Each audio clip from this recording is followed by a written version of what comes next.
from the Ron Miller Race Car Studio, this is the Hammer Down Racing Report. And now your hosts, Scott Hammer and Ron Miller. Welcome, race fans, to the Hammer Down Racing Report for today, Thursday, the 18th. Forgot what day of July. It is. Show number 92. Ooh, we're getting there, Scott. Almost. Almost to that magic 100. Absolutely. Got a big show for you tonight. On the show with us, we have the mighty Chris Keller, winner of the birthday race, and we'll talk to him about that, you being called the upset winner and all that fun stuff. So, Lots of fun stuff. I'm sure you were confident going in that you were going to win, right? No, okay. So I have confidence, but not that much. So we'll talk more to Chris here a little bit. Car owner Jeff Robertson joining him as well.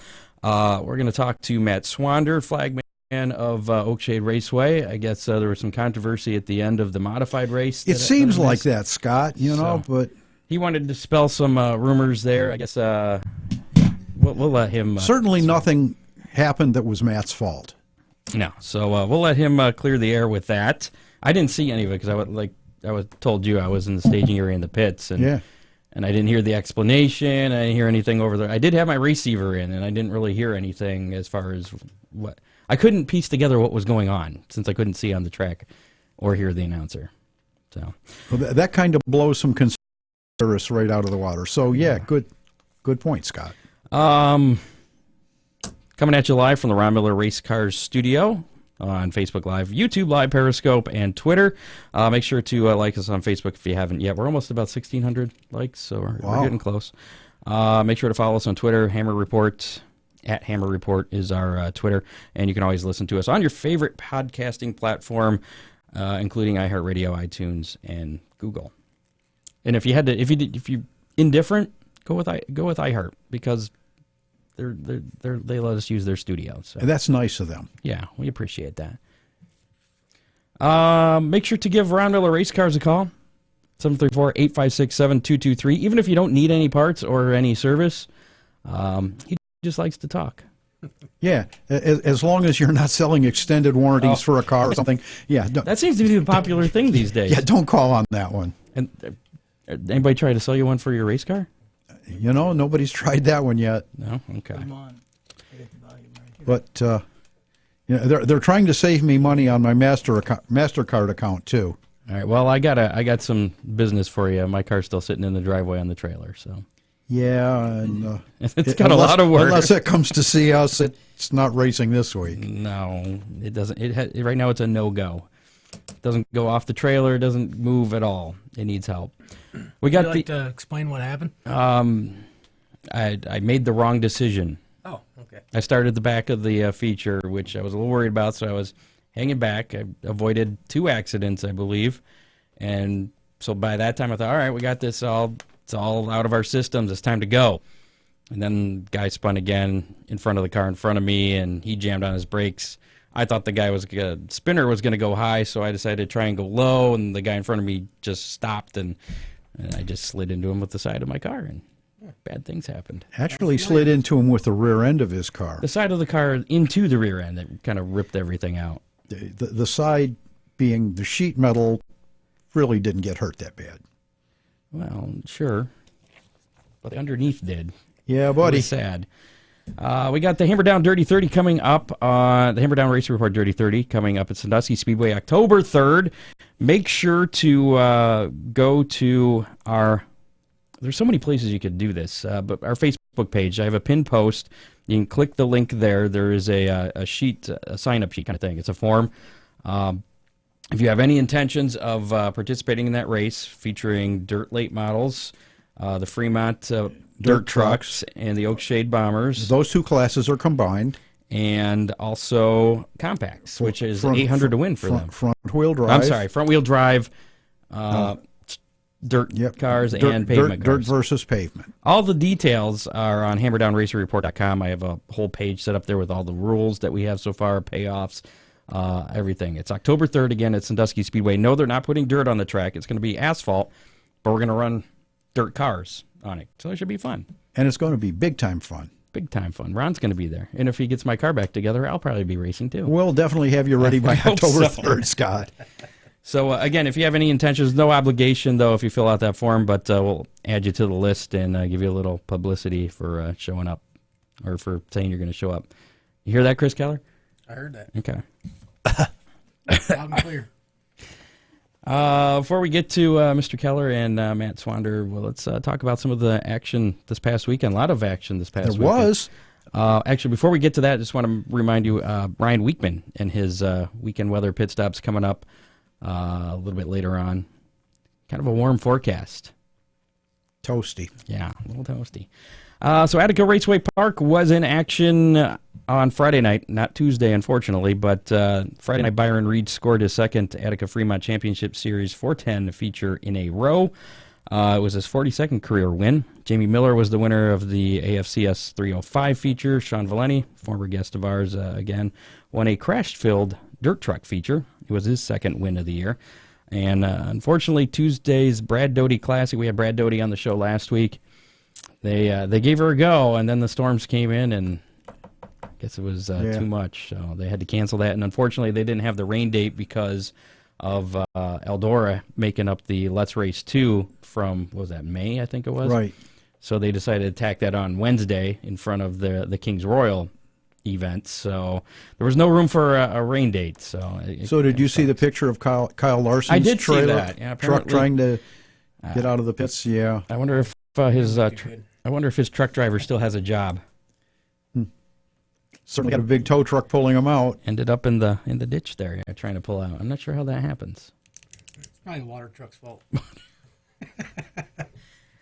And we're going to move on with that. A lot of action at Oakshade Raceway over the weekend. Summer National finale there. Kent Robinson drove to the Summer National late model win on Friday night. And this 14-year-old Hunt Gossam from Mayfield, Kentucky, a pretty impressive kid there, driving the 99 Modified, won that feature on Friday night. 14 years old, the kid can drive. Yeah. Some unfortunate stuff happened on Saturday night with that. And again, we'll talk to Matt Swander here in a little bit about that.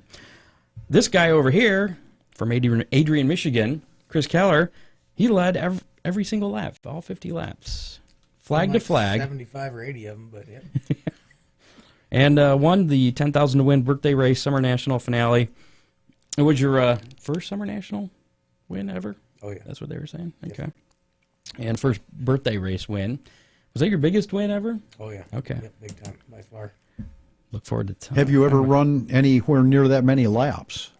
Yeah, ran. I think that was the second or third birthday race, I think.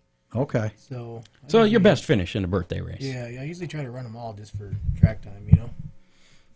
Also, Saturday night, Nick Hoffman was the winner of the modified feature. Terry Rushlow won the Bomber A, and Bubba Kundick won the Bomber B. And, we'll leave the modified feature on the table for just a second here. Moving on to Fremont Speedway, Cap Henry won the Attica Fremont Championship Series 410 featured there on Saturday night. Matt Westfall took the lead on crap. I didn't put what lap number he he won the Boss non-wing sprint feature. Went on to pick up the win there. John Ivey picked up career win number 58 in the Attica Fremont Championship 305 feature. He took the lead with 5 laps to go. That I did remember to put in my notes here. Well, very good. So, yeah. Congratulations to them. Sandusky Speedway was in action. Sam Strout took the victory in the Renegades feature. Tyler Schulich won the Modifieds. The Lake Erie stock winner was Wayne Sweeney. And Gage Sauer won the beginner stock feature. Up at Flat Rock, Ron Allen won the Silver Cup late model sportsman feature. And Ethan Stadnuchek won his second street stock A-main in a row. You did it. I did. I also put it phonetically right there. Oh, okay. In my notes, too, so I remember. Aaron Greyhouse was the Street Stock B feature winner, and Race... damn it. I practiced this, too. Race Metepenigan. Metepedigan. That's what I'm saying. Yeah. He was the factory stock feature winner, and Jacob Lee won his first figure 8 feature. So, lots of action there. Eldora Speedway, Let's Race 2 yesterday. Donnie Schatz got the lead from Brad Sweet on lap number 8 to win. Tyler Courtney became only the 4th driver in USAC AMSOL National Sprint Car Series action to win 3 consecutive features at Eldora last night. That's pretty impressive. So, yeah, apparently he's got that place figured out. Lucas Oil late models were in action. Tyler Erb won a week ago, Thursday night, Tri-City in Illinois. Jimmy Owens won the following night at Tri-City. Sunday, they were off to Lucas Oil Speedway for the $15,000 to win Diamond Nationals, where Owens followed up his win with another win. Sunday, it was Jonathan Davenport in Victory Lane at Lucas Oil Speedway. Tuesday, Brown County Speedway, Josh Richards won the third annual Bullet Sportswear Shootout. And last night at Jackson Metroplex in Minnesota was canceled due to rain. Coming up for them, they are at I-80 Speedway in Nebraska tonight, and then on to Macon, Illinois on Tuesday before a bit of break for that series. I don't think they race again until like August, something like that. World of Outlaw, Morton Building late models. Brandon Shepard got his fifth consecutive World of Outlaw feature win at River City Speedway on Friday. Shane Clanton outran Shepard on Saturday at Ogilvie Raceway in Minnesota. Chase Jungans dominated Sunday at Red Cedar Speedway in Wisconsin, winning his heat, starting at the pole of the feature, and leading the entire distance. Next up for them is Wednesday night at Davenport Speedway in Iowa. Not yet. Ollie's Bargain Outlet All-Star Circuit of Champions. Aaron Reitzel took a lead from Tony Stewart early at Utica Rome Speedway in New York on Friday night to pick up the win there. It was his 4th in the last 6 races. Danny Dietrich came out on top at Orange County Fair Speedway in New York on Saturday. Brock Zierfoss led the entire way at Lebanon Valley Speedway in New York on Sunday. Coming up for those guys at Plymouth Dirt Track, Sheboygan County Fairgrounds in Wisconsin. That is a week from tonight, Thursday the 25th. And a special note with the All-Stars, they have rescheduled the rained-out Atomic Speedway Sprint Speed Week event that was rained out with that whole debacle and moved somewhere. Yeah. That was crazy week, Scott. Yeah, they've settled on Thursday, September 12th at Atomic Speedway as the makeup date. I believe that's part of a 3-day weekend for the All-Star Circuit of Champions as well. World of Outlaw NASA Energy Drink Sprints were in action at Hartford Speedway on Friday night. David Gravel won there, and then Donnie Schatz got his first ever victory at Wilmot Speedway, or Raceway in Wisconsin.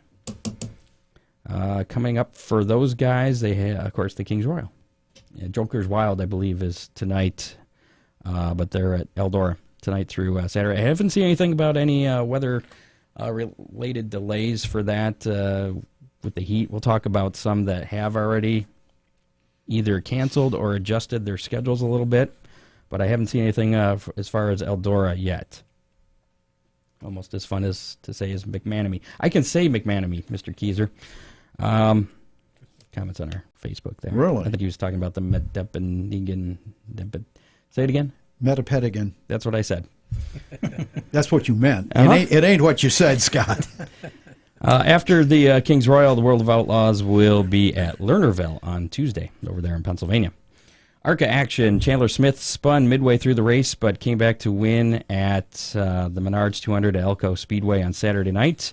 NASCAR action. Brett Moffitt dominated the NASCAR Gander Outdoor Truck Series Buckle Up Your Truck 225 at Kentucky Speedway on Thursday night, but ran 1 lap short on fuel and gave the lead to 18-year-old Tyler Ankrum, who went on to pick up the win in just his 12th start. Cole Custer dominated the last half of the NASCAR Xfinity Series race on Friday at Kentucky, and then Saturday in the Monster Energy Cup race. It was the Busch brothers. Do you see that battle there? I didn't see the end of the race. I saw a replay. It's a pretty good race. Kurt Busch came out on top.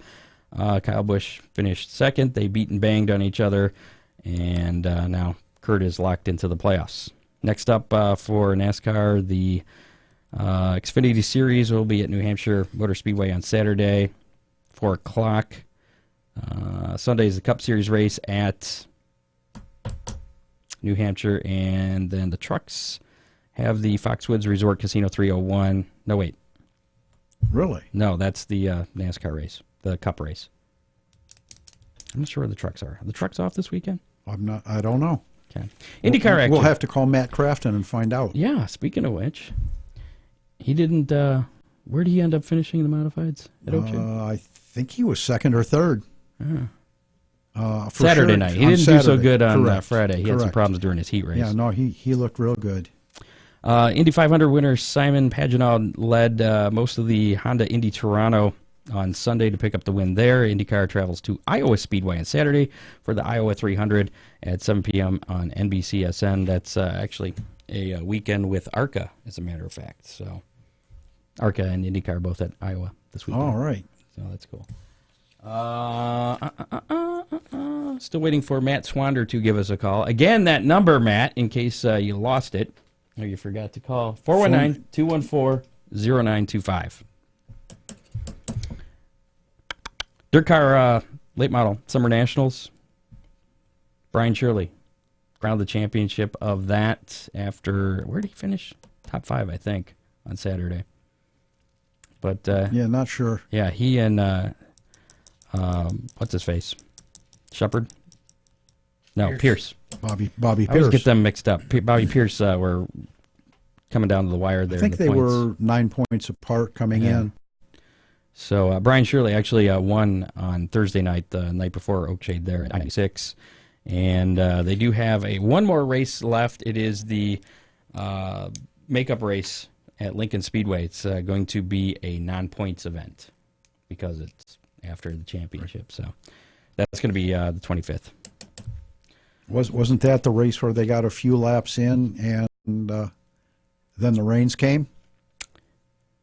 I think so. Yeah, maybe. Could be. Maybe. So that's pretty much all that I have for that.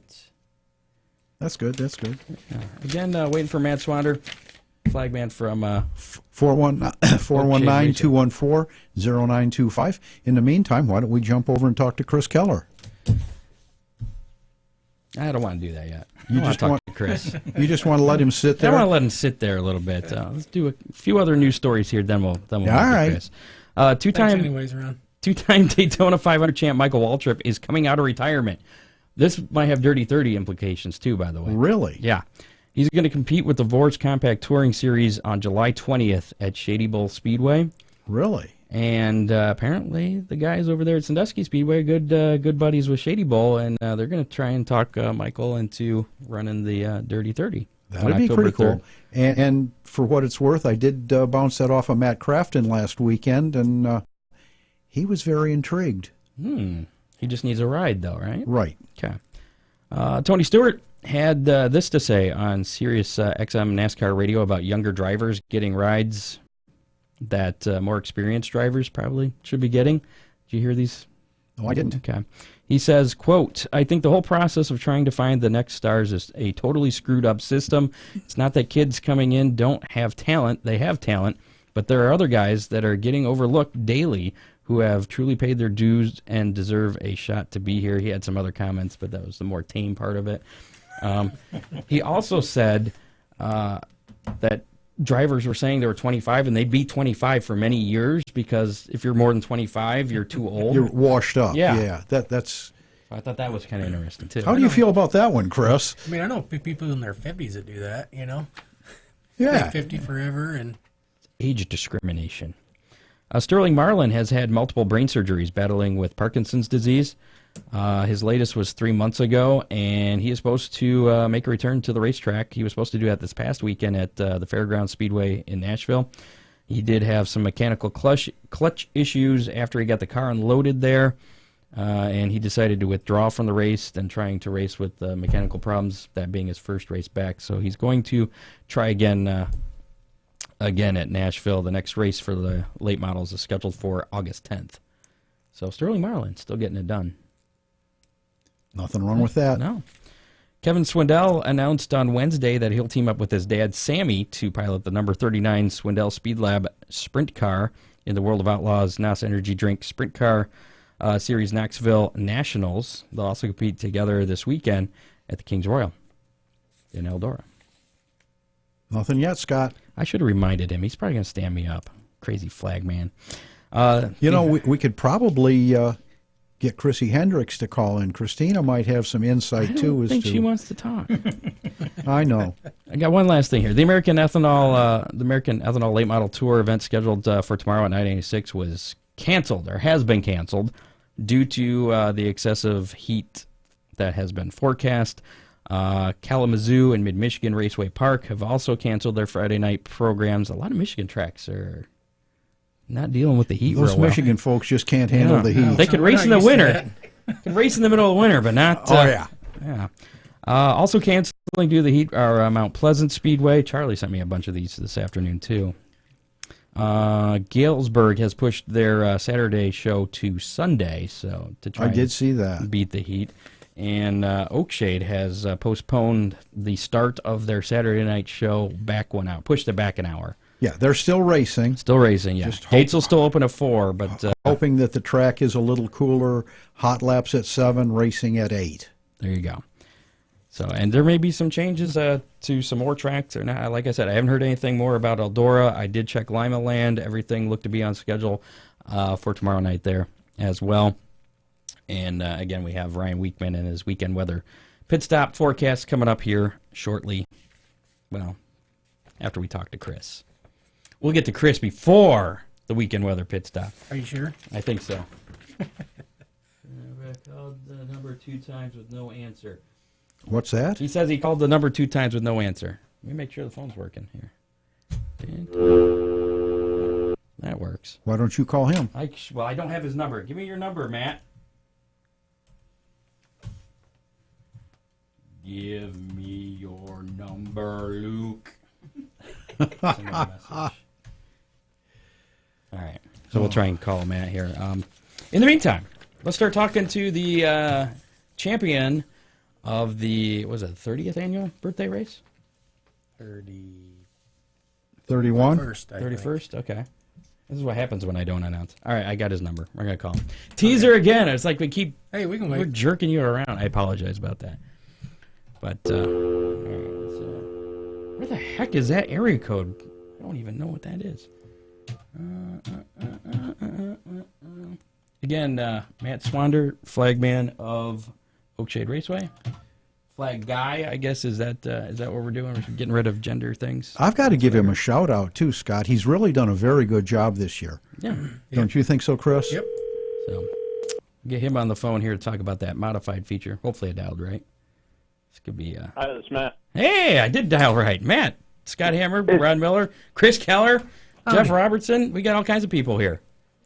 Well, good evening, folks.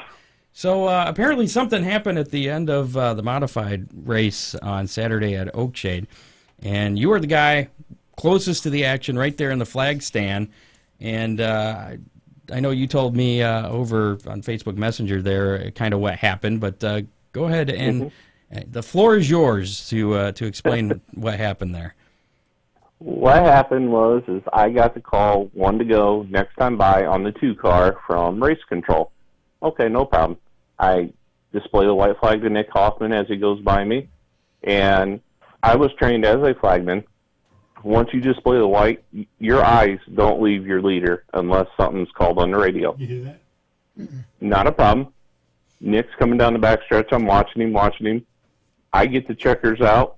I start waving them, and about that time, caution is called on the radio. There was a wreck down in 1 and 2 behind my back. I didn't see it. By the time I could physically pull the checkers back and wave the caution, turn the light on, Nick had crossed over the line. Well, that just created a whole uproar, and that's where the problem started. So when did they call the caution? And they probably did it on the receiver. And do you have? No, you can't hear when they call caution on the receiver. Well, the way Jeff, the race director, he has a 2 radio setup where all he's got to do is hit a button, and he's talking over a race receiver and the official's radio. As soon as I heard that, I pull the checkers back and go to grab the caution flag. Well, by then, Nick was already coming out of 4, and I had the checkers waving. Him, Hunt, and I believe the 3rd place car got by me before I was able to display the caution flag. The announcer portrayed and put over the PA system that I ignored the caution call and still waved the checkers, and that is completely false. And that's why I wanted to get my side out there, because I'm being portrayed as somebody that disobeyed an order from race control, and that is absolutely not what happened. And for those that aren't familiar with race control on this past weekend, was different from any other weekend at Oakshade, where the dirt car officials are running the entire show, other than the Bombers. I mean, the Bombers were the only ones having the Oakshade officials calling that. So, Matt, I was sitting. You were talking. I turned you down. Yeah, that's okay. Matt, I was sitting in the grandstands watching that race, and as you say, it's important that you keep your eye on the leader, because that's who you've thrown the white flag for, and as he's coming to you, you have to throw the checker. We were told in the drivers' meeting on Friday that when the checkered flag is displayed, the race is final. And I can vouch for that, because I was standing right next to Bobby Pierce when Sam said that himself. And from where I was sitting, you did absolutely nothing wrong. You can't watch the rest of the track when the leader's coming to the checker. On a normal night, your eyes would be everywhere, and you would be watching for cautions and anything that could happen. So from where I was sitting, you did absolutely nothing wrong. If anything happened, it was with race control. So what was the explanation? Because I could not hear. And just to point out, I also was not the announcer that night. I was in my car in the pit, so I couldn't really hear what was going on. What was their explanation as to what, other than just blaming it on you, I guess? There was a long discussion over the radio about what they were going to do. Immediately, Jeff, the race director, actually called Sam and the director of dirt car and said, "What do you want to do?" Because Hunt and I believe third place went off the track, went straight to the scales. That's when they turned him around and told him to come back on the track.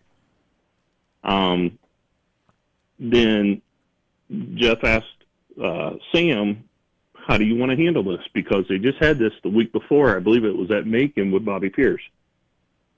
Sam said, "We're going to run one lap." And then Jeff asked him, "What do you want to do with the 99 car?" And it was Sam's call. I heard Sam myself call and say, "Put him on the tail." And this is my opinion. And take it for what it's worth. This is not coming from Oakshade. This is coming from Matt the flagman. That was the wrong call. Either the race should have been over, which is what I think should have happened, or you restart the race, put the kid back in his spot, because he did not stop at his pits. He did exactly like he was told and come right back on the track. That young man got screwed out of the second place finish. I think a lot of people feel the same way, and a lot of them were, I think, directing their anger towards you, and and I didn't realize this. You told me you had to be escorted out by security after the race? To avoid potential conflicts afterwards because of how upset some people were, and I understood it. I talked with Pam and Chrissy, and they agreed with me that they would have somebody just kind of go out with me to avoid any potential issues. Gotcha.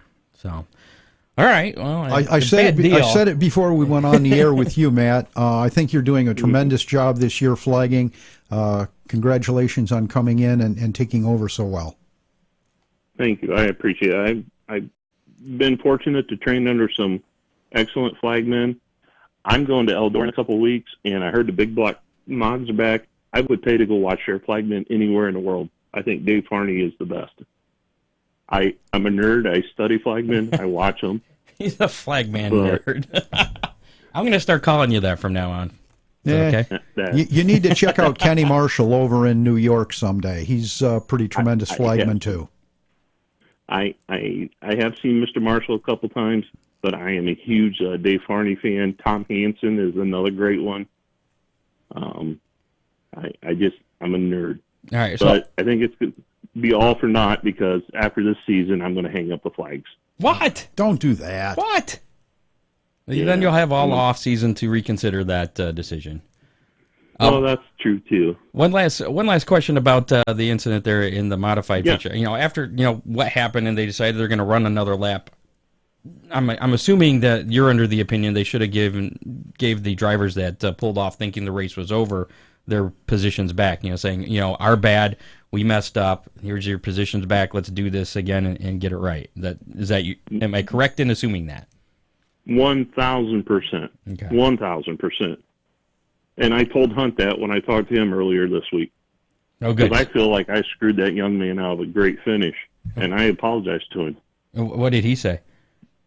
Oh, he's like, he understood. He's moved on, but that doesn't change how I feel. Gotcha. I see what this kid's got potential, and I don't want to possibly stunt his growth in racing because of something that I guess I should have avoided. The learning experience for him, though. Yeah, it is. He'll be a better racer great. because of it. He was very great. His crew has been excellent when I talked to them this week. But now you don't play favorites with any of the drivers, do you? No, sir. Okay. I actually the last 2 years I was starter race director at Butler Motor Speedway in Michigan, and I made it very clear my family's come up to race. They raced last weekend at Oakshade, which I didn't have to worry about since I wasn't making calls. If my family or his team was on the track, I refused to make any call because I was going to avoid any air of favoritism towards anyone. Sounds like the safe way to go with that. So, Exactly. Matt, we appreciate your time, and we'll see you back on the flag stand Saturday at Oakshade, hopefully. All right, we'll see you then. Thanks for having me on tonight. Bring lots of water. Yes, sir. Bye-bye. All right, bye. Thanks a lot, Matt. Matt Swander there, flagman at Oakshade Raceway, kind of shedding some light into what happened at the end of the modified feature there. A little bit of controversy, so interesting. I think it could have been handled differently, but certainly nothing that Matt had any input into. And it's one of those things where they're under pressure, like, we got to make a decision fast. The cars are on the track. What are we going to do? So That's what we're saying. Everybody's trying to think fast at that point. yeah, so it's just a bad deal, unfortunately. But I'm sure we'll see Hunt Gossam in victory lane. I'm sure. Again, He's got lots of time. He's well below the 25-year-old cutoff there. He's So. still going to make the cut. So Yeah. we're good. So let's talk to Chris Keller. Made the drive in to be on the show after winning the birthday race. So are you getting lots of calls? Yeah, it's starting to calm down. Get close now. up to that microphone. It's starting to calm down now, but there's been a lot. Yep, a lot of calls, a lot of texts, a lot of Facebook messages. Now you haven't. When you started, before the season started, did you know you were going to be running the birthday race? I hope to have the car done by then. Okay. But So when did this deal come about with Jeff? We kind of talked about it a little bit in the spring. I don't know, on and off. Just like to get the car out again sometime. Yeah, me too, kind of. And then I think we were both there watching one night, and it was like. now that was a new car to you, wasn't it? Yes. Yep. I ran about 10 practice laps in that car up at Tri-City one time when Matthew was driving it. That much. And it's basically been sitting for, I think it's been 2 years now. Mm-hmm. And we blew the dust off it, put a body on it, and decided we'd come play with it. So have you raced that car? Who's raced that car before you then? Matthew drove it like 10, 12 nights, something like that, maybe a little bit more. A few years ago? And that was from a new car? Yeah, would have been in 16. 16, okay. Or, yeah, I think it would have been. Why don't you tell our listeners what kind of chassis? And I'm sure it's an Schwartz XR1 just like everybody else, right? Nope, it's a Schwartz. Something that I think may be a little underestimated in the chassis world. Guy's a great guy to deal with, great cars. Like I said, I think they're a little bit on the underestimated side. Well, you've only been out racing like 3 or 4 weekends, right? Yeah, I think this year. weekend was the 4th weekend. Yeah. Yep. And because I was gone the first 2, and you picked up a win there at Oakshade. Yep. And then, how is it? How is this? So is it the car? Is it you? Is it both? I mean, I think it's a mixture. I think taking a couple of years off like that was good for me as a driver. I've watched a lot of different drivers, and when you sit up there in the stands and you listen to what guys are doing, you can really learn a lot of stuff. So I think that's helped. The car's really good. Obviously, that always helps. A good car's helps a lot. So We got some breaking news. Breaking news! Breaking I news! keep pulling the rug out from under you all the time. now what are we doing? Attica Raceway Park has just announced that the rained-out Tuesday night Brad Doty Classic has been rescheduled for the weekend of the All-Star Attica Ambush, August 30th and 31st. More info will be forthcoming. Huh. Like 4 minutes ago. Breaking news. We got to have a breaking news sounder. So cool. That's cool. We'll get the Brad Doty, what was that? Is that Labor Day? Yeah, Labor Day weekend. Right. So cool. Anyway, sorry. Continue. I forgot where we were. Cars are great. Is that where we were at? Don't change a thing. It's perfect. Your first night out was I-96. I-96. Okay, how'd you do there? We were doing good, and I took us out of that one. We were running top 3, and I may have tried a little wrong move and spun myself out. So it was a rookie mistake. And then I think. But that was your first race in. First night for how back long? in the car. Yeah, pretty much the first night I've ever raced a car. Other than the 10 laps. So. I mean, when's the last time you were in a race car before that? It would have been a Competing. Sportsman at Oakshade. I ran a Sportsman a couple times at Oakshade over the last 2 years. Okay. But then we went to Oakshade on Friday night or Saturday that same weekend. Started 14th. I think we came up to second and had kind of a weird caution flag scenario happen. Ended up in 4th that night. So Top 5, not bad. nope, that was a good night. Came back the next week at Oakshade, and I believe we won the heat and the feature that night. I think. I know you at least won the feature.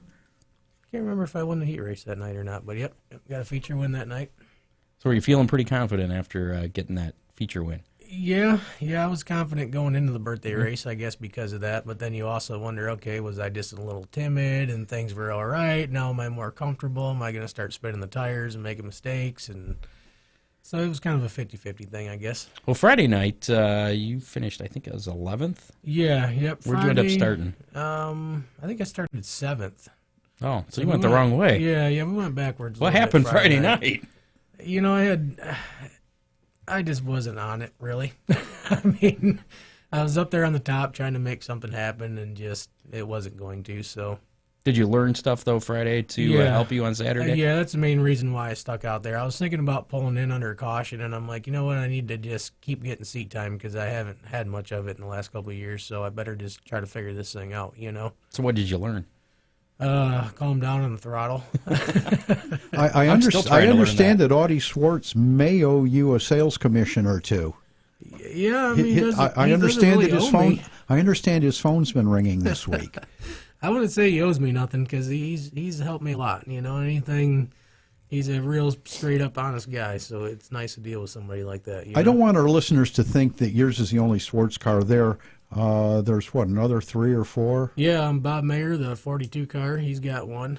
Dan Wallace, of course, he's a dealer in the area. He has the X3. Trying to think. Brandon Gregory, he's got one as a sportsman. He's got some feature wins. He's been impressive this year. Oh, yeah, yep. Who else? There's another one in a sportsman. I forget his name. He just flipped a couple weeks ago. Yeah. Shoot. Yes. That's him. The man in the hat. That's all I can think of right now. So what do you attribute to your success this year? 4 races, 2 wins? Maybe beginner's luck, maybe. I don't know. I'm not really sure what it is. Like I said, I'm more comfortable now in the car than I ever have been. I guess that's probably helping. And like I said, the car's a really good car, so... Is this the best car you've ever had, or? Yeah, I'd say right now it's the best driving car that I've drove. Whether that's from what I've done, what technology's done to chassis. I'm not quite sure what's causing it, but Let's talk about the birthday race on Saturday. Did you stay out at the track Friday night, or did you go home? Nope, I knew better. We came knew home. better? Yep. Okay. Yep. Got some rest? As soon as it was over, we closed the trailer door and ran, so that way, It seems like you spent a lot of Saturday night at the track, though. Yeah, we were there pretty late Saturday night, but no question about that. Yeah, we were there for a while Saturday, but nope, Friday we just ran home and got there Saturday morning and had to wash the car, believe that or not. Devin Shields was down there throwing mud up at me in the parade laps on Friday night, so I was covered in mud from head to toe. So, Do you throw any back at him? No, I couldn't catch him. Ryan Missler says he's a cheater. Do you agree with that? Yeah, he probably is. Okay. I mean, if he's that fast, he's got to be cheating, you know? But you beat him. So does that mean you're a cheater? Well, that was this one night. Chester Fitch. Yes. That's who it was, yes. Sorry about that, Chester. Oh, yeah, Christina. They commented, too. I missed that. Yes, it was Chester. I wasn't there that night. I do remember reading about it, though. So how big was the birthday race win for you? I mean, it was a big deal. It was weird because I think I was more excited when I crossed the finish line than I have been all week. Like I thought maybe it would sink in, but maybe that was like that was the most, you know. But yeah, it was crazy. Were you counting down? Were you like, when's he going to wave the white flag? You know? Or yeah, probably from about lap 10. Yeah, it seemed like a long time, and then they said 18 to go, and I'm thinking like, man, that's almost another feature, you know. And then when we got 5 to go, I actually, for the first time in my life, I was able to count laps. I've never been able to do that, so I counted from 5 to 0. I was pretty proud of myself for that, you know. And you didn't that didn't mess you up missing your marks or anything? Nope. I still had one hand on the wheel, and we were good. So okay, so we were good. One hand still on the wheel. Good thing it wasn't 6 laps left. Exactly. That could have been a problem. Yeah, we had problems. So there was a lot of people speculating, and I won't mention any names, but I heard some things that you may be buddies with Jake Rendell and that he may have been helping you. Yeah, how'd I know this conversation was going to come up? No, there was I think maybe, without pointing fingers, maybe Jake wasn't appreciated by the way he was approached. And I think he sort of maybe answered with fire, I guess, if that makes sense. So he just wasn't leaving much room for them. He wasn't giving an inch. No, but he didn't give Chris anything either. What did it take? Probably 6 laps to get around him? Well, it felt like 25, but everybody's telling me 6. So okay. But it was, I mean, maybe I approached it better. I knew enough from racing at Oakshade over the years to not even try to go to the outside of him, you know? If somebody was going to go around you, they had to go outside to do it. Yeah. You know, if you just get underneath of a lap car like that and just hang out, eventually you're going to get an opening where they're going to slide up just that extra 6-8 inches and get out of the groove, and you can get around. I was impressed that you never even gave him a nudge. No. I try not to do that stuff for obviously respectful reasons and personal reasons. If I'm going to cut down a right front tire and lose the race, I'm going to want to hang myself when I get back to the trailer. So I don't even think that Robinson or Fager had anything for you, even if they did get by. Yeah, I mean, I appreciate everybody saying that. I mean, I've seen the video, and I didn't think I would be able to pull away like I did. So, you know, when I first got out of the car Saturday and I start hearing the stuff that's going on, you think to yourself, like, man, was I just a big roadblock out there or something? Like I won this because I was a roadblock? After watching the video, it makes your self-esteem feel a little better that you were actually able to pull on them, you know? So. Did you look at Race Monitor at all? I understand. Yes, I understand that your fastest lap was lap, I think, 46. Yeah, I think mine was 45 or 46, and Jason you wanted to hurry up and get to the finish, right? Yeah, yep. Jason turned a really good lap on lap 50, though. I think he might have been 2/10 quicker than I was. But he was half a lap back at that point. Yeah, yep. That was. So just to be clear, you and Jake didn't talk before the race and come up with this strategy, No. okay? No, just want to clear that up. Jake and I are definitely acquaintances, you know, and like I said, I'm not mad for what Jake said. I understand why he said it. That night I was pretty irritated, you know. And what did Jake say? Yeah, we're not going to go there, but okay. It was just... I didn't hear what Jake said. I don't know. Like I said, he just wasn't... I don't think he was happy about the way he was approached, you know, and was he mad with you? No. Okay. No. I understand that a crew member, not from Chris's car, threw his sticks at Jake as they were coming off the track. Yeah, I haven't heard that one yet, but Yeah, I probably wouldn't be appreciative of that. I don't usually like things being thrown at me, unless it's a football and I'm playing football or something like that. I mean, that might be different, but before your win on Saturday, actually, before I ask you that, did you have anything left in the car, or did you pretty much use it all up in that 50 laps? I mean, how were your tires? Yeah, pretty much. I'd say all 4 are pretty well junked. Believe it or not, I actually wore out a left front. So we went with a softer tire than anybody else did. And honestly, it's because I didn't want to buy another one. To be 100% truthful with you. Got to go easy on the car owner. Yeah, I mean, it was like, we had that tire there and we ran it and it paid off. Are you going to share with us what tire that might have been? Oh, yeah, it was a 30. Okay. Right rear 30. Right rear 30, yep, obviously. And everything else had to be, by rules, had to be a 20. Yeah, that kind of freaked me out. I didn't realize that until we got there and everybody started talking about that, Luckily, I didn't buy any 30s for any other corners, but... Well, the race used to be a 60-lap race, and they shortened it this year to 50. Do you think that another 10 laps might have been an issue for you, or do you think that would have been fine? Or would you have paced yourself differently? I think we could have made it, but the tire, instead of being junk, would have probably been bald. That probably would have been the difference. But we actually fueled up for 60 laps. We've been cutting it close on weight, and I was kind of freaking out, so we pretty much just topped it off, And but luckily we were good. That was my biggest fear with coming off the track, is that I wouldn't be heavy enough.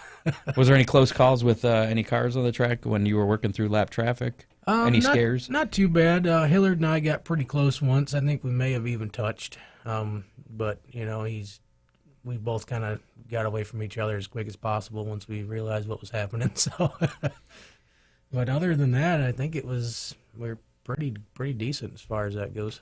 Okay. Before this win, what was your previous biggest win of your career?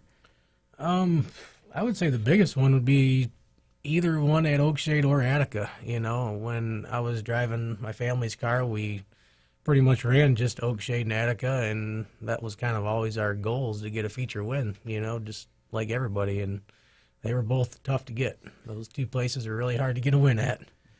Chris Scott had asked you about lapping cars. Was the flagman doing you any favors? Was he using the layover flag? Or Yep. He had that flag out every lap. And he did he point it at any particular cars or anything? I don't know if he was pointing it or waving it. I think he was waving it. Okay. But unfortunately, see, I missed the drivers' meeting somehow too. And there normally was no drivers meeting Saturday. Okay, so that's what I was wondering, is what is UMP rules during Summer Nationals on that flag? Do you move? Yeah, I've been to a lot of drivers' meeting where they tell you if you get the move over flag, you go to the top or you go to the bottom. Hold your line. Do you get out of the groove? So theirs is hold your line. I always thought it was just let you know that leaders are coming up on you. Yeah, I've been to, Brian, you've probably been to drivers' meetings too, where they'll tell you top or bottom or... Oh, absolutely. Yeah, so see, that's why I wasn't sure, because there was a topic about that, in our wonderful social media world somewhere about that. No, I think that the track conditions dictated that the driver just needed to stay where they were. Okay. I think moving up or moving down could cause more problems than just holding your line. Right. If you're seeing the layover flag, maybe slow down a little bit so that you don't make a mistake. But that's the blue flag for the blue flag with the diagonal stripe. Yeah, sometimes it's orange, sometimes it's yellow. Right. I've seen it both ways. So what would you do if you saw that flag and you weren't leading the race, you were about to get lapped? Would you lay over and let people by, or would you try and race them too? I guess it's hard until you. I guess coming from me, if I seen somebody around me, then honestly, I wouldn't race them. I mean, the last thing you want to do is to be a factor in someone else's race. No. I mean, until you see a car, I guess you really don't know what to do. I mean, obviously, I guess you kind of know you're in a preferred groove at that point. But on the other hand, is that guy already working on you on the outside? And, all of a sudden you're going to jump out of the groove and take him into the wall, or I don't know. But if I seen him next to me, I think I'd let him go. And to be fair, going back to the incident with Jake, he was holding his line, doing what I would expect a driver to do, and you really never showed him a nose until you had a good jump and got completely up next to him. So I think Jake was doing what you would expect a driver to do. Yeah, I honestly tried to pass him like I would if I was passing him for the lead, I mean, he really wasn't leaving enough room to even get a nose in the first place. A lot of drivers were hugging the inside. Hillard didn't give you much room. No, Hillard was actually up in the middle. I think he was getting ready to get back down in line when we made contact, maybe. But it looked like everybody was trying to stay as low as possible, which meant the top of the track was wide open. But yeah, there was a ton of room on the top. Yeah. If you dared And I've got an explanation for that bottom of the yes, track, and Scott. a whole visual too, and I have which will work well for our podcast audience that are listening. Well, and it will, yeah. They'll have to figure it out. All right. Well, before we get to that, No, absolutely. What do you guys have planned for the rest of the season? I don't really know. We're doing this just to have fun, so Not running for points anywhere? Nope. That's when Jeff and I talked about getting the car back out. We're only going to race this thing if we're having fun. If it's hot. Winning $10,000 is pretty fun, isn't it? Yeah, that's a pretty good time. Yeah. Who gets to keep that, by the way? Where does that go to? That race him? car will take every bit of that money. So all that's going into the car then? Yeah. Most of us know that run these crazy things that it'll suck that up, no problem. We just hope it takes a long time to do it, but really hot night too. Obviously, you glance at the gauges once in a while. Any scares there? No. Actually, this thing right now is the best engine radiator. This is not what other competitors want to hear. They want to hear, we got some problems we need to work out. No, it was actually, the radiator stayed so clean all weekend because of how the track was, but Sure. I don't think it ever got over 180. So for that kind of air temp, I was pretty happy, So what, any races on tap for this weekend? No, I think we're going to take this weekend off. So Oh, good. There's a collective sigh of relief. No, like I said, we're doing this to have fun. So if it's hot and if there's a chance of rain, and there's no sense of leaving to be miserable. So, any plans to go to any other tracks? Maybe I-96 again, or Dirt Million outside of Oakshade and Attica. I'm sure we'll go somewhere at some point. But no immediate plans or anything. No plans. We don't make plans anymore. Just taking it one day at a time. If you make a plan, somebody's going to get upset because it doesn't work out. So we just wing it. What about the the Barney, rescheduled Barney for a week from Saturday? Yeah, yep. I definitely want to hit that one. That's kind of the. And now everybody's like, oh no. I would love to even be able to run top 5 again in a big show. It was a blessing. So Jeff, when Chris drew the number 1 pill, obviously you knew he was going to lead a lap or two. Oh yeah. You're sitting in the pits. How were you coping with it? You know what? I learned that you don't get too excited because things happen fast in this racing business. They do. And I didn't even talk to him. I didn't offer any advice. I just went over to my seat in the stands and I sat down and wait for him to come out and race, And when he took that flag, on the very first lap, and he pulled like 4 or 5 cars on Robinson, I got, this is going to be a good night. I just had a feeling. Then I had my lucky hat. Oh well. And Wallace always calls me the cat in the hat. So I brought the lucky hat out, and I think that's probably what did it. I'm sure. Now, were you cheering as he goes by? Or are you like just, I say, I are don't you just get cool too excited. and calm? Okay. Yeah. I try to. Not even the last 5 laps. Well, then I was thinking, I'm going to have to walk all the way over in front of the grandstand. Where were you sitting at? I was sitting in the pits bleachers there by the exit. Oh, okay. Yeah, I was sitting in. That's right, because they were doing everything on the front stretch. Yeah.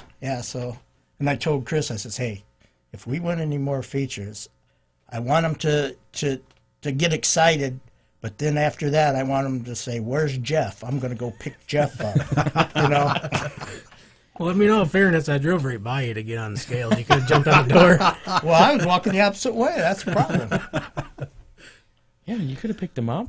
Yeah. Did you go through the scales before you went over to the front stretch? Oh yeah. Oh yeah. Yep. I could have rode on the door. I had one moderate tech inspection and then one intense one afterwards. So. Really? Yeah. Yeah, it was pretty surprising. Yeah, they tore apart the rear end. Really? They didn't find anything. Off and, nope. So you didn't cheat. What were they looking? What were they looking some for? kind of spring-loaded bar. I wish I had the knowledge on what this thing does. I need to make some phone calls and. Yeah, I've never seen one. I understand they exist, but well, it must be pretty good stuff if they were going through that extent to look for it. So I have to check into that. they didn't find it, huh? Nope. Nope, they didn't find it. So you had it hid really well. Evidently. Okay. If it was there, I didn't know it was there. I'll put it to you that way. Nice. So is this racing for Jeff here, is it just for this year? Or is this something that's going to go forward to next year, or is it kind of up in the air? Well, I came out of retirement, and I just went through rehab for the racing addiction, and I fell off. It didn't the wagon. work, yeah. No, I fell off the wagon, but There is no cure, Jeff. well, I when mean, you win, it's a lot more exciting, It's a lot more intoxicating. Yeah, there you go. Yeah, Yeah, I think he just had his best dosage here a couple weeks ago. So. I know. It was funny because the birthday race, I hugged Chris, and he goes, "Can you believe it? I just won the birthday race," and he was so excited. And I go, "Yeah, I can believe it. That car was fast. It was on a rail." Is there a chance that you try to defend that win next year at the birthday race? Yeah, I mean, I would think as long as everything keeps going. I think so. You're so laid back about it. I don't know. You're like, hell yeah, I'm going to be there. I would, what are you, nuts? I would like to be there, but, life happens and you never know. So, okay. I would say as of right now, things seem to be going well. So, now the car is awfully white looking. Yep. Is there any sponsors on it? No, Nope. Basically just Jeff They and I call it decided a to do plain this. white wrapper. I really like that term. Yep. It's, sponsors, this leads to obligations, and I then agree. We're being, if somebody wants to go that day that, like I said, it's 110 degrees, and I don't know. So I guess there was some talk about you need a nickname now. Yeah, I heard the rumor. Did you? Yeah. There was a couple of them I was supposed to see if it worked. I think Iceman was one of them. Does that work? Chris Iceman Keller? Yep, that was the one I seen. Or Late for Dinner? Yeah, that came, You don't want to came be up called- because I don't think I can really pick my own nickname. That doesn't seem right. So I told them they could call me whatever they wanted as long as they didn't call me late for dinner. So Late for Dinner, Chris the Iceman Keller.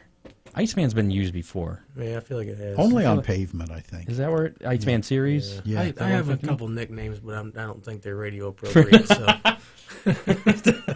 Does one of them have 3 letters and end with hole? yeah, Something like that? I've had that nickname a few times. Yep. Anybody told you you're number 1 Oh yeah. That on the happens. track? It's probably been a while. Okay. But yeah, I think it's happened. I don't think you pissed anybody off on Saturday. I think you made... No, maybe some people in the grandstands or on Facebook or something like that. But other than that, we're all right. So All right. Well, congratulations on that, and thank you. spend that $10,000 wisely. And you're probably going to make the car even faster, though, right? You're going to find whatever it Yeah. was they were looking for and try and put that in there. I don't know. I got to check this out, but All right. Again, Chris Keller joining us in the studio. Car owner Jeff Robertson as well. Thank you guys for coming in. Appreciate it. Where do you call home, Jeff? Edgerton, Ohio. Oh, so you did have quite a Yeah. a drive over here. Okay. You're still in You guys Adrian, are- right? Yep, you guys are important. We made a long trip. So. Well, that's good. We appreciate that. Although you didn't bring us any T-shirts. We like it when people bring T-shirts, but I understand you don't have sponsors. So Well, I guess I was told we're gonna get white T-shirts and a That's box right. of crayons, and you guys should just do your own. It's a do-it-yourself. 67 on. Yeah, you guys can just go ahead and design your own. Find a That's 6-year-old. what you should do. Just sell some white T-shirts and Yeah. have a Sharpie there. Orange crayons. Yep, we'll be good. There's your official Chris Keller merchandise. I like it. And you could sign it too. Yeah. That would make it do worth. Oh, yeah. All right. Last week we played How many? How Many? Yeah, and I left that sheet upstairs, so I don't Really? remember. But I think I know how many we had. I think it was 44 on Saturday. 44 late models. Right. And I picked too many. Yes, So you I did. lost. I think you won. I did. Yeah. Congratulations. But I didn't want to rub that in, Scott. Congratulations, Ron. You were the winner of How Many? I don't know about Yeah. this weekend. So what are we doing this weekend? I don't know. There's not much going on. What's the Well, temperature? What's the how about temperature? the King's Royal? Yeah, the temperature is a good one. Yeah. Let's do that. How hot's it going to be Saturday night at Oakshade? Air temp or the real fuel temperature? The air temp, because that'll get recorded. Okay. Nah, everybody's going to pick 99. Well, I'm gonna go with 97. What time? that is also a good. Let's just go for the high temperature. For the the day. high? Just for the high for the day. Oh, Yeah. I might have to change that then. I was thinking Oakshade time. Oakshade. Go ahead. Pick a what's the high on Saturday? I'm going to shoot for 100. 100. Okay, it's not bad. Not going to go for 67. Not this week. Not this week. If you guys come up to Michigan, we'll shoot for that next week. What about you, Jeff? I'd say 96. Okay. Kathy? 95? That's Steve's number. 104. 100. Whoa. He must be from a long ways away. That's comfortable for you, isn't it, Alan? That's comfortable for you, isn't it? Yeah. 104, yeah. I won't be here then. Oh, you're going back already? Next week. 101, Scott. 101. Jeez, Ron's trying to kill us. I'm going to go with 97. Because that was the last one left, or? Yeah, just because it's in the middle there. All right. Kind of in the middle. You picked 97, didn't you? She picked 95. No, yeah, 95. I get it all written down here. You're 96. So, all right. So that's our guesses. We'll find out who wins next week, if I remember the You sheet. got one over in the corner. Oh, I forgot. I'm sorry. 99. 90. That has not been picked. All right. You got that quiet voice in the corner. It's kind of weird. She wanted to hide, though, so that's why I was kind of... we got the weekend weather pit stop coming up here momentarily. Races coming up this weekend. Tomorrow night, Lima Land Motorsports Park is in action with the UNOH 22nd anniversary night featuring NRA sprints, modifieds, and stocks. Pits open at 4:30, grandstands at 5, racing at 7:30. General admission just $12 for that. And thanks to Jerry Keyser, who filled in for me at Oakshade for the Bombers this past weekend. So He I did can well. do some. Well, of course he did. He knows what he's doing. So, thank you, Jerry. Attica Raceway Park is off this weekend due to I'm guessing the Kings Royal. Scheduled off weekend for a couple tracks. Sandusky Speedway is off, as well as Fremont Speedway. So both those tracks will be dark. Fremont Speedway will be back in action the following Saturday with the big high miler That's a big deal. show. Super Big modifieds. weekend, Yeah. So maybe we'll talk something about that. Next week on the show, we're going to have Ryan Weekman in the studio from WTOL 11. He's going to do the weekend weather pit stop live for us. Maybe we'll ask him, what the hell's up with this crazy weather we've been having this year? Rain and now heat. Oakshade Raceway in action on Saturday night. Full show of late model sports and bombers compacts. Gates open at 4, and again, that race time has been pushed back 1 hour because of the heat. That's going to be at 8 o'clock now. $14 general admission there. Flat Rock Speedway scheduled to be in action with the Moran Chevrolet Stan Yee Memorial 150 for the ARCA Late Model Gold Cup and main event late model series. It's I guess a co-sanctioned kind of deal. Right. Figure eights will also be in action. Pit gates open at 2:30. Front gates 4:30. Racing at 7.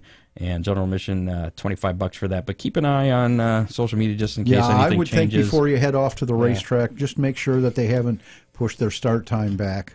Yeah, even if the ones that already have, just in case anything changes, because weather is a fluid thing, and so is times. And as we've learned from the Sprint Speed Week, where things can just change and go to different tracks on the same night. That's crazy. That was awesome. And it really worked out. That was pretty cool. I was stunned. I really was. One other thing, State Line Speedway has that race this weekend for go-karts, the 6th annual Race of Champions. $4,000 to win for that. You're going to go out and try and win that? It's been a long time since I've been a go-kart. I think I might be a little too husky for that now. Well, you probably make weight, right? Do they weigh those? Oh, yeah, they weigh those too. He started it. Let's check out the weekend weather pit stop. This is your weekend weather pit stop forecast. I'm First Alert meteorologist Ryan Weekman. As the heat continues, well, it's going to make for a hot one for the early races here, especially as we look Friday down at Lima Land. Look for temperatures to be right near 100 degrees actual air temperature. Could see the heat index approaching 110 during the afternoon. Not much relief into the evening either. Only chance would be if an isolated thunder shower popped up. Turns out that's not great for racing. Chances, though, look pretty low for any rainfall. Let's look over to Saturday. We've got Oakshade and Flat Rock coming up here. Now, we will have to watch closely. I think Flat Rock has a higher chance for some late afternoon or evening thunder showers that may pop up. Either way, it's going to be hot and humid before that if those do develop. Highs, once again on Saturday, close to 100 degrees with some of the hottest weather we've felt in several years. This has been your weekend weather pit stop forecast. Be sure to download that free First Alert weather app. I'm First Alert meteorologist Ryan Weekman. It's going to be hot. Yes, it is. Yay! Nothing like a triple layer driver's suit and gloves and boots and a helmet and 100 degrees. Well, last weekend was warm, but at least it was breezy. So hopefully it'll be breezy. Yeah, but I think last Saturday was, 95 degrees? I was going to say it was pretty warm, but it was breezy. It was hot. Yeah, which probably didn't help the track. Oh, you wanted to talk about the track thing. I almost forgot about that. Do you want to talk about that? Well, I'm about done. So okay, fine. If you want to talk about it. Sunday morning after the races. Oh, wait, before we talk about that. Oh, fine. Jerry had a nickname for Chris. Dinner Bell. Dinner Bell. Dinner Bell, huh? Chris Dinner Bell Keller. I don't know about that. I think it had to do with the late for dinner thing. Oh, yeah, I forgot about that. Okay, go ahead. All right. Ahead with your Anyway, track thing. Sunday morning after the races, about 7 o'clock in the morning, I walked the racetrack. You camped out there, huh? I did. Dogs needed to go for a walk, and I figured, well, let's... You let them crap on the track? No. Okay. No. They did that over... That would create a slick spot, I'm thinking. They did that over by the Lilacs. I don't know where that is. That's but okay. Okay. You don't need to know, Scott. All right. Anyway, the bottom 5 feet of the racetrack, if I kicked it with my shoe, was still very, very wet. Kicked it with my heel, and it left like a 2-inch indentation. So what all the racers were whining about, the track taking rubber, didn't really happen. The bottom didn't take rubber. It was still wet. And the guys had to run with their left wheels down where it was wet because that's where the drive was. Personally, and I'll probably get in trouble with this, Scott, but You're going to get me in trouble. Yeah, I know. You could shut my mic off. The opinions expressed by Mr. Ron Miller and do not necessarily reflect those of the Hammer Down Racing Report or iHeart Radio, or they're pretty much just or Ron's. its affiliates. They're Ron's opinions here. I'm going to go ahead and throw Chris Keller in there, too. Okay, Chris Keller. Or car owner Jeff Robertson. Yeah. Anyway, I personally feel that the implement tires need to be moved out about that 5 feet, because that was the width of the part of the track that still had moisture Sunday morning. I even made a silly little drawing, that being the light pole. You can see that that's where the sand is, and the cars have been racing right near the light poles. And from there to there... So those of you listening on iHeart Radio and not live, you're going to have to check out the video on our Facebook Live. That's right. Just fast forward toward the end of it. And the inside part of the track is actually slightly off camber, Scott, so it holds moisture. I'm coming over here so the camera stays on it. Okay. Up here, it looks like your light's on fire. I just want to point that out. Well, that's because they're new LED lights, and they're much brighter than they used to be. Anyway, this part of the track holds moisture, and that's what leads, I believe, to the one-lane racing, one-groove racing. So if the tires were moved out to this area, that would force the racers to use all of the track, and I think it would bring the top side of the racetrack back. But shouldn't the lack of banking kind of make up for that? You got banking up well, high. And that banking is exaggerated here. But there still is banking there. Absolutely. And the farther up the track you go, the more banking there is. So in theory, you could run higher. It's supposed to try and make it so all the lanes are you're shorter distance around the bottom, but you don't have that banking. Right. But if you take the moisture away down there... where the grip is. Where the grip is, absolutely. If some of our listeners want to go on YouTube... Russ Lytle, R. Lytle, Lytle, has some videos going back 6, 8, 10 years. And you can see that the track is really very much the same as it was, except the racing was 5 or 6 feet away from the light poles. And I believe that narrowing the track down is what's caused the issues, and definitely the fact that that part of the track is off camber and holds the water. Really, any water that's put on the track during the night tends to run down there, and because it's off camber, is going to stay there. Have you talked to track officials? Have you suggested that change at all? I have discussed it a couple of times. Okay. Well, then I don't want to ask any more on that then. That's just my opinion, Scott. And I. How about this? I have an idea. Give me your drawing here. I have an idea. You got it. And this might take more work than just moving the tires out. Right. But using your drawing here, what would happen if we push some of this banking down so then this wasn't flat down here? Well, and I would think that make any difference? It definitely would. I think there's also Probably more work. I think there's also a safety issue because the racers are getting much closer to the poles. They've completely knocked the sandbank away that protected the poles, and it won't be long until somebody knocks a light pole down, which won't be good either. All right. It's definitely getting to be flat wall looking down there on that light pole. I do know which one you're talking about. Off of 2? Yeah, a couple of them. A couple years off. The first time I went down there in hot laps, it was like, whoa, that's a little weird. There's one just like that over. There's one in 1 and 2. There's one in 3 and 4. All right. Where the little sand embankments are completely gone, and you can see the guys that are getting really brave because they'll go past there and their little puff of sand will pop up. I know one of those guys. Are you one of those guys? No, I followed one of those. Oh, guys. okay. Whew, I just lost my chair. Was it a green car? No, Oh, it was a white and black and fluorescent orange one. No, okay. The guy's pretty good about getting around down there. Okay. Well, that's it. That's your opinion, right? That's my opinion. Okay. And you may be right. The opinions expressed are solely mine and do not reflect at all on iHeartMedia's Scott Hammer or any of the aforementioned people. I mean, I guess you could try and see what happens. Be cheap and easy. That'd be the sure. Kind of like Scott Hammer. But then you run the risk of people are going to run into the tires. That happens. Still. It does still happen. Not me, but not yet at least. But I probably will now next time. So thanks. Appreciate that. Have you heard anything about Millstream? Any updates on Millstream before we sign off here? Anything that you can share? That's another entire show, Scott. Okay. I can't go there. Wow. Probably should have talked to you before about that then. I'm curious now. Again, Attica just making that announcement about the Brad Doty Classic. In case you have not heard, they're going to reschedule that for, was it the 30th and 31st, that weekend? Right, and I'm sure only one August. of those. I'm sure only one of those is going to be the Classic. More details forthcoming on that, but the Brad Doty will be rescheduled, so that's pretty cool. That's a cool deal.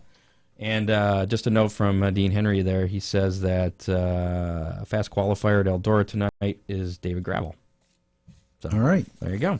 Thanks to Dave Kemmer for helping out with coming up with my news. You're giving me too much. We need less news. There's too much racing news. There is. We need less racing news. Narrow it down. Next week, again, Ryan Weekman will be in the studio. By the way, Dave Kemmer is my cousin. I thought I remember that. Yeah. Okay.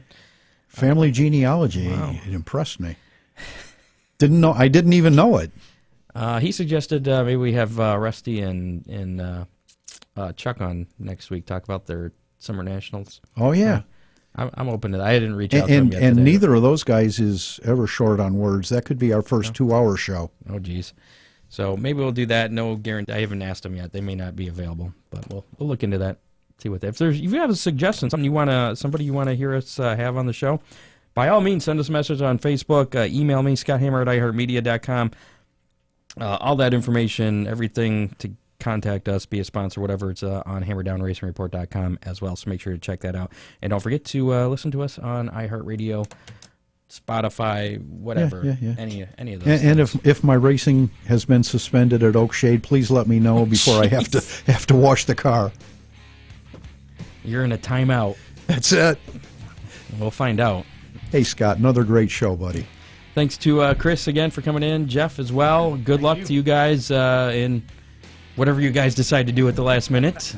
But you're taking this weekend off. Are you going to be out at the track at least to watch the racing? Or Yeah, is I'm it sure we'll be there. At 100 degrees. 101, or no. 101, yeah. So you can, if you're out at Oakshade this weekend, you can at least congratulate Chris on the birthday race win, if you haven't had a chance to do that already. So thank you guys for coming in. For Ron Miller and Scott Hammer, we'll see you back here next week, next Same Thursday time. night, 7 o'clock. Oh, next week is the Guess what? You might want to come early because they're having the company picnic in the parking lot. Oh, cool. Might be able to. There was last year. There was food. There was, yeah. There Ooh, was baby. and ice cream and stuff. So maybe we can use that to entice people, to Rusty and Chuck, to come on. Yeah. I don't know. I'm sure Rusty doesn't miss many meals. Yeah. Ouch. On that, we'll see you next week. We're out. Goodbye. You've been listening to the Hammer Down Racing Report from the Ron Miller Race Car Studio. Listen on demand on iHeartRadio.